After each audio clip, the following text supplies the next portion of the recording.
Tom wants to estimate the population mean number of hours, mu, worked by Australians per week.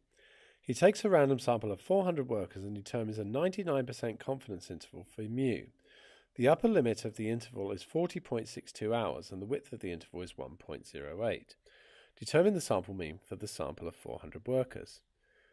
So if we look at our confidence interval, we know that the upper limit is 40.62 and the width of it is 1.08. We just want the middle.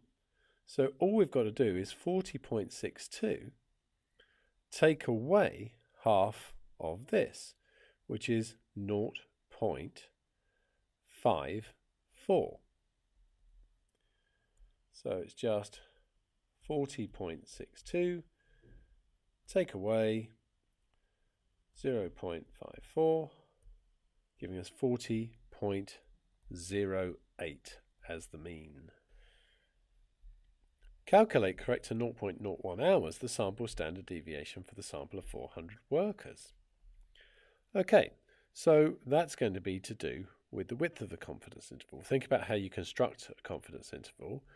You have the mean take away some z-score multiplied by the standard deviation over root n, and then at the other end it's just a plus. So in other words, here our z times sigma over root n has to be equal to 0.54. Now we're told it's a 99% confidence interval. So if we go to inverse distribution and we take a center setting and the probability is 0.99, then our z-score is 2.5758. So 2.5758. Now the sigma is the unknown here. We know that it's 400 workers, and the square root of 400 is 20, is equal to 0.54, and we can solve this for sigma, or it's actually pretty easy to rearrange. So we're just going to do 0.54 times 20, and we'll divide by this, and that gives me 4.19.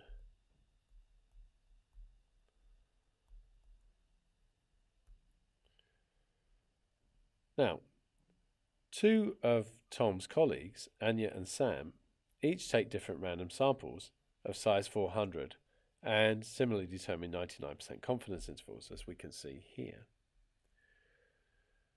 Anya makes the following statements based on these confidence intervals. Indicate why each of her statements is true or false. So Tom's sample has a larger standard deviation compared with that of Sam's and mine. That's true.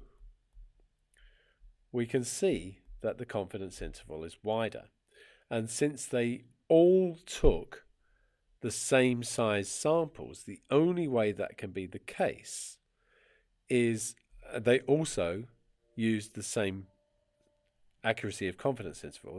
They were all 99%. The only way they can be different is for sigma to be different. So you need to put something about that there. So it was the same confidence level, 99%, same size sample. The only way they can be different is because of the sigma. Tom's method of sampling must be biased since his confidence interval does not overlap with mine or Sam's. And that's actually false. They're all independent random samples, and so there's no guarantee that they will overlap at all. And there's one more part to this question. Which of these confidence intervals contains the value for mu, and justify your answer? Well, I don't like the way this is asked, because the simple fact of the matter is that none of them may contain the value. We can't tell. We can't tell which one if one of them does. There's just simply no way. And the reason that you would give for that is just that it's the nature of random sampling. There's no reason. This mean could be here. It could be here. And that is the nature of random sampling. It could be in Anya's but not in Sam's. It could actually be in this overlap. Could be anywhere. That is the nature of random sampling. So that's what. So random sampling.